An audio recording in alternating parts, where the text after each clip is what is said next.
For the past 35 years, I've been working as what I like to call a consulting psychological detective.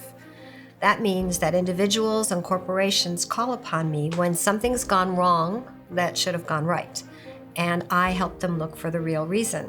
Usually they're looking in the wrong place, and I look for the unconscious underlying reasons that cause the problem. Usually, what's happening underneath is far more important than what's happening on the surface.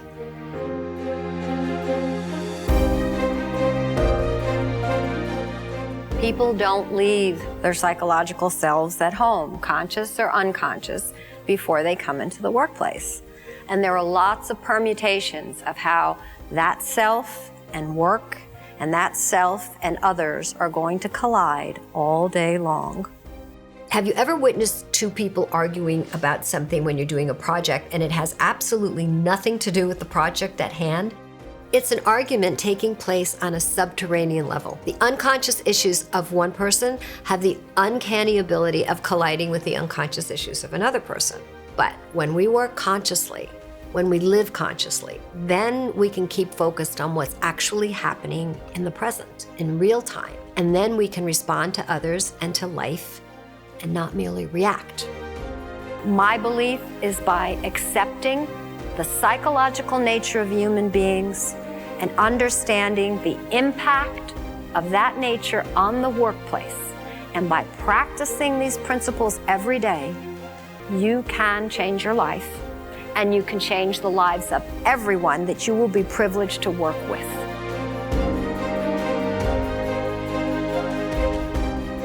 Becoming conscious is especially important for leaders. The reason I'm usually asked to coach a senior person is that the person has a real lack of self-awareness. It's self-delusion, really, and self-delusion is the single biggest trap for a leader. If you are a leader, you need to take a deep dive into yourself with complete honesty and ask yourself questions. How well do you know yourself? What do you carry from your life? What's your blind spot or your Achilles heel? What are you unaware of that may be impacting your judgment and sabotaging your success?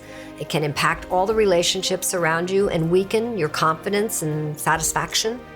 And if this vulnerability is something other people know about you, but you remain blind to, what you don't know can hurt you. You know, everybody today talks about mindfulness, and mindfulness is a very, very worthy practice, but consciousness has to be a part of it. You can't become mindful if you are not conscious. It's a prerequisite. If you want to be a leader, a better leader, an enlightened, authentic, mindful leader, you have to become conscious. There's no way around it. When you talk to a group of women like that, it's so inspiring. I can't tell you what it feels like to see that much energy, and women are terrific. They're just so excited to be here. They're excited to learn. They want to do great things with their lives and reach their full potential, and what's wrong with that? For women, it's not just success. It's that they want to make a contribution.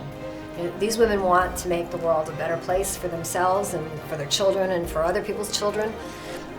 It's responding on a primal level. It's in their DNA. This is New York City.